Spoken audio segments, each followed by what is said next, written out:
فقد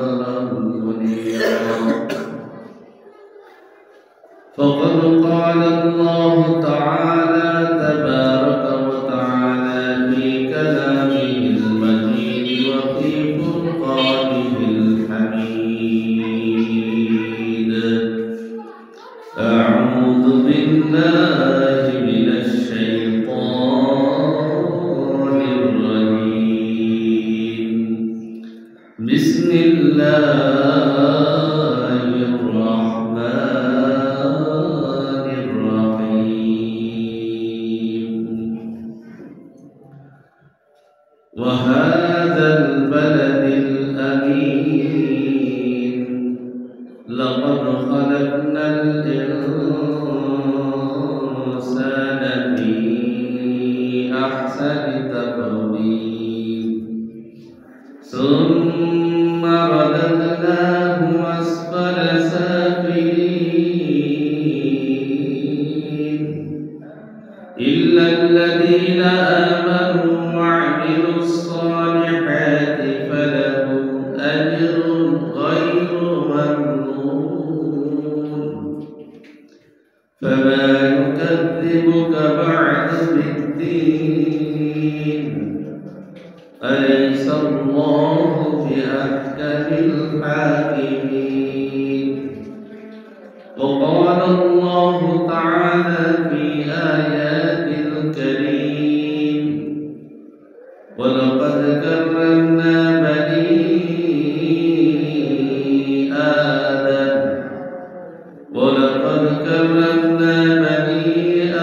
آدم وآخر الآية. وقال الله تعالى في آيات أخرى: كنتم خير أمة أخرجت للناس تأمرون بالمعروف وتنهون عن المنكر.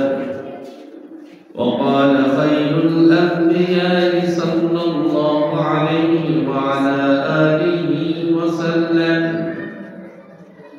الدنيا خلقت لكم وأنتم خلقتم للآخرة. وقال تعالى في شان حبيبه مخبرا وآمرا: إن الله وملائكته يصلون على النبي يا أيها الذين آمنوا صلوا عليه وسلموا تسليما. اللهم صل على سيدنا محمد وعلى آل سيدنا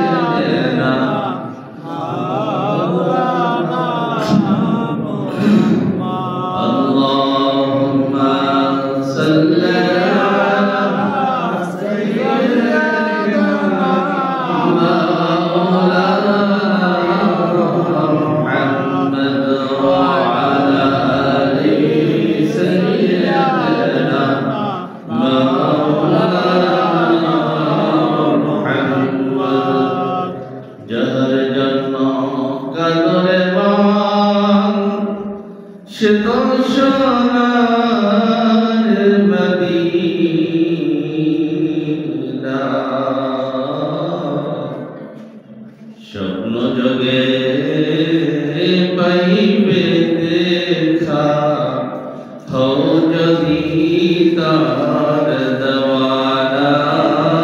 আল্লাহুম্মা সাল্লি আলা সাইয়্যিদিনা مولانا محمد وعلى آل سيدنا مولانا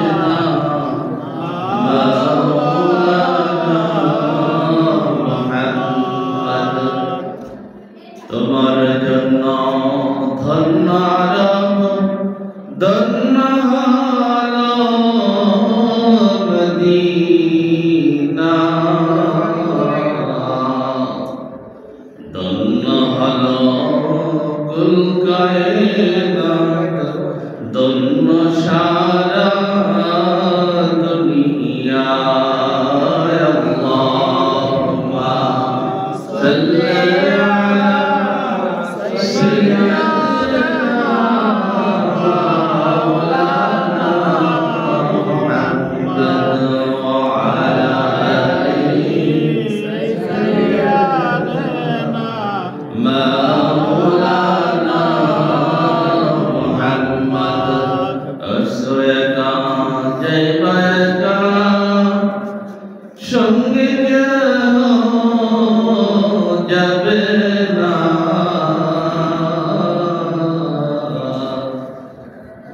বসায়া কাঁদবে সবাই রক্তে সেদিন পড়বে না আল্লাহুম্মা সাল্লি আলা সাইয়্যিদিনা মাওলানা মুহাম্মদ ওয়া আলা আলিহি সাইয়্যিদিনা মাওলানা বলগল আলা বিজমালিহি কশফত দুজা বিজমালিহি আসলত জমিউ ফসালিহি সাল্লু আলাইহি ওয়া আলিহি মশরিকে হুব্বে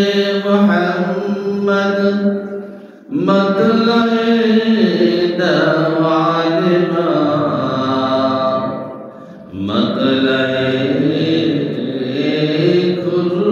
খুরশিদে শকশ সিনায়ে সুজামা বলগল আলা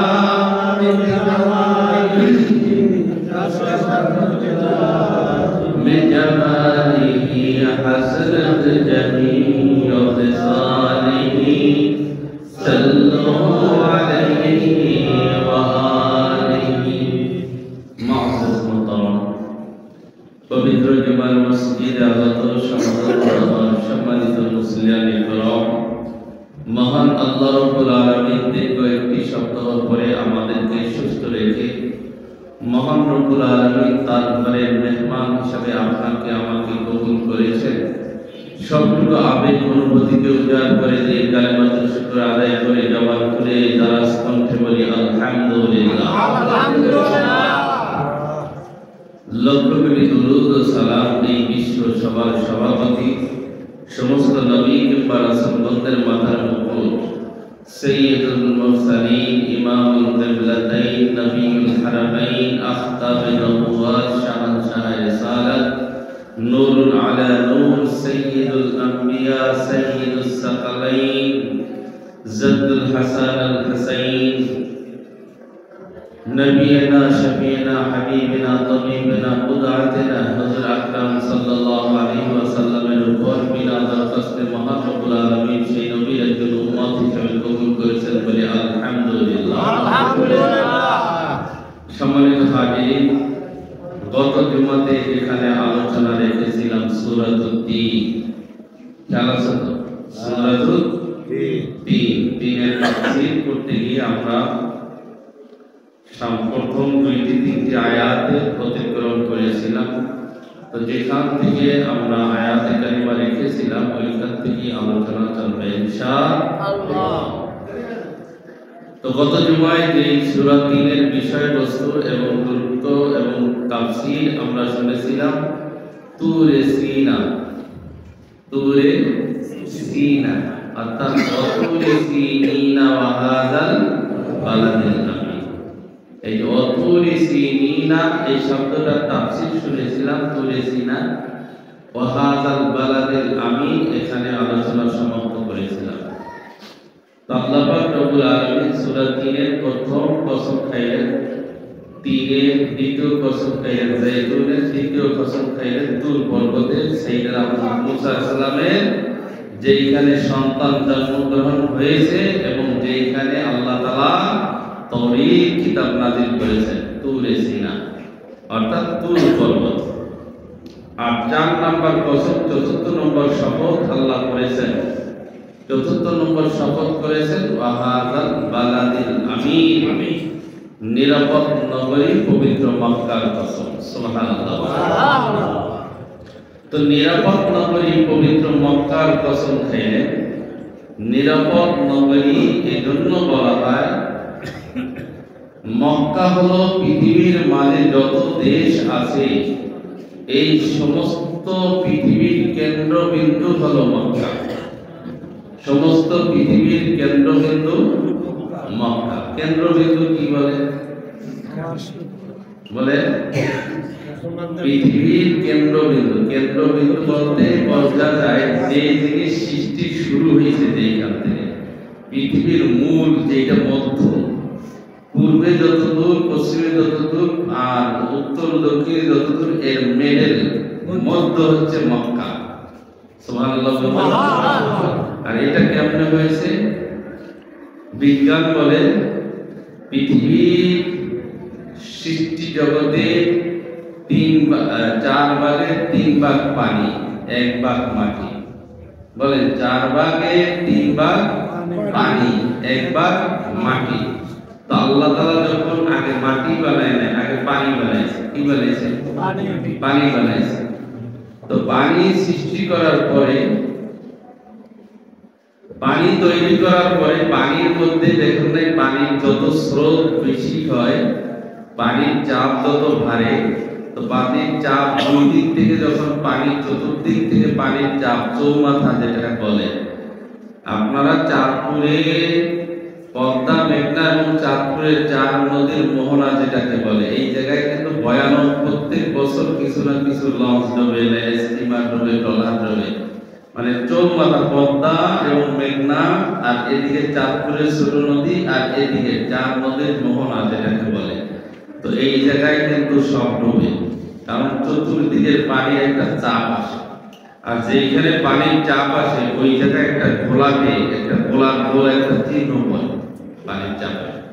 ঠিক আল্লাহ তাআলা যখন পৃথিবী সৃষ্টির পরে যখন পানি সৃষ্টি করেছেন, সারা পৃথিবীটা পানির মধ্যে যখন চতুর্দিক থেকে পানির চাপ দিচ্ছে, তখন পানির কেন্দ্রে বিন্দে একটা চরের মতো করছে, ঘোলা হয়েছে।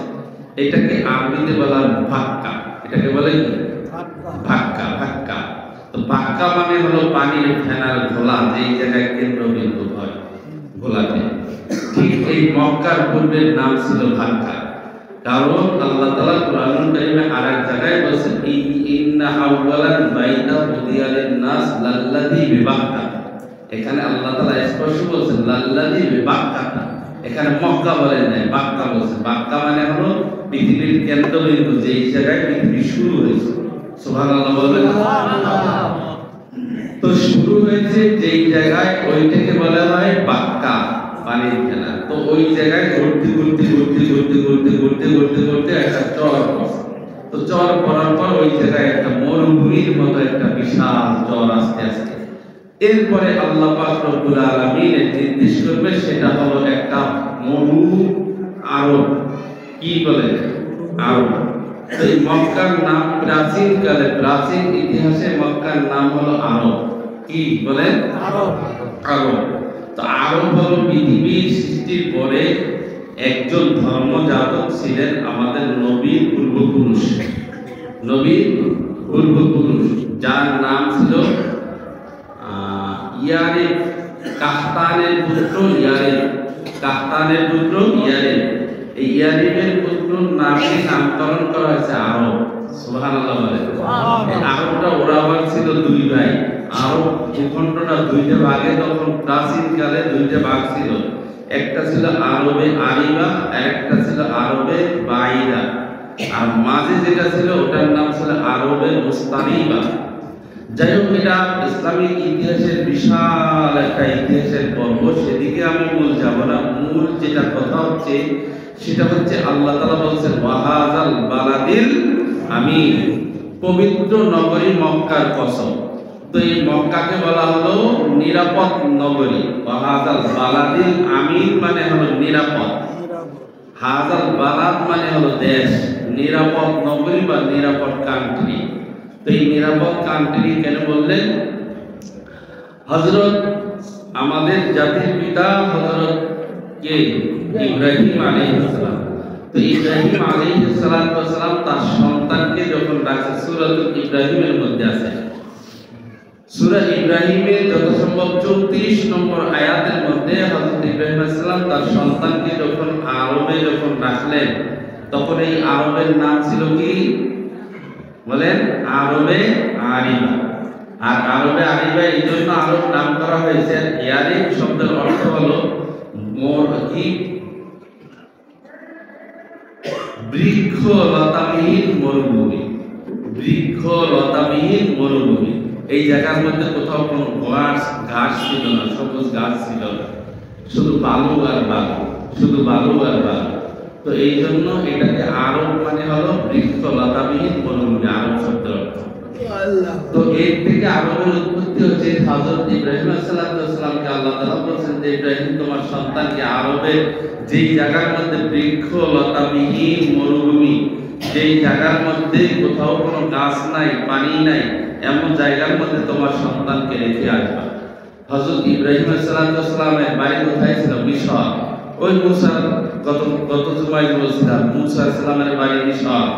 ইব্রাহিম আলাইহিস সালাম মিশর থেকে শুরু করে সে আসলেন আরবে। সুবহানাল্লাহ বলবেন। আরব পাড়ি দিয়ে আরবে আসার পরে তার সন্তান, ছোট্ট সন্তানকে সেখানে রাখলেন। রাখার পরে হযরত ইব্রাহিম আলাইহিস সালাম আল্লাহর কাছে দোয়া করলেন।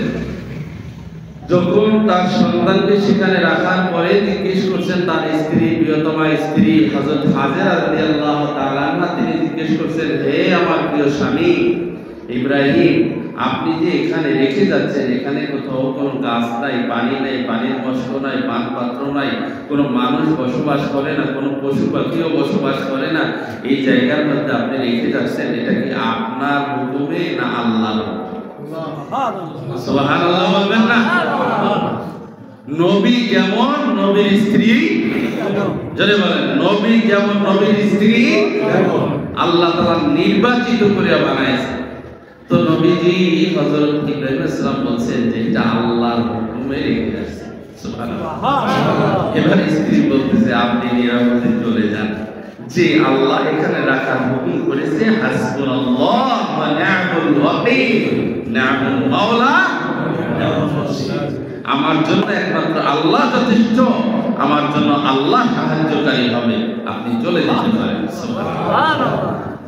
হযরত ইব্রাহিম আলাইহিস সালাম ছোট্ট সন্তানকে শুধু 1 বছর 2 বছর নয়, বালাগাত কাবীরা বলা হয়। ইব্রাহিম আলাইহিস সালাম 90 বছর পার হয়ে গেছে, সন্তান হয় না, বুড়ো হয়ে গেছে। এই সময় আল্লাহর কাছে দোয়া করছে, আল্লাহ মানে সন্তান দাও, বিয়ে করলাম এত বছর, বয়স হইল 90 বছর। সুবহানাল্লাহ বলবেন। কোরআনে আল্লাহ বলেন বালাগাতুন কাবীরা, একদম বৃদ্ধ বয়সে যখন ইব্রাহিম আলাইহিস সালাম পৌঁছে গেছেন, আল্লাহর কাছে দোয়া করলেন, রব্বি হাবলি মিনাস সালিহিন, আল্লাহ আমারে নেকা সন্তান দাও। আল্লাহ ডাকতে বলে, ইব্রাহিম কেমনে দিতাম? তোর তো দেখবে যে বয়সে সন্তান দেওয়ার কথা ছিল, সেই বয়সে বিয়েও করো নাই, সন্তান দাও নাই, কি করে তোর সন্তান দেব? ইব্রাহিম আলাইহিস সালাম কয়, ও রব্বে কারীম, তুমি তো সন্তান ছাড়া, বিয়া ছাড়াও সন্তান আদমরে বানাইছো, আর বিয়া ছাড়াও বাপ ছাড়াও সন্তান ঈসারে বানাইছো। সুতরাং সন্তান ছাড়াও তুমি বানাইতে পারো, বাবা ছাড়াও বানাইতে পারো, আর আমার বয়স ছাড়াও, বয়স যতই হোক ওই বয়সেও তুমি সন্তান দিতে পারো। সুবহানাল্লাহ।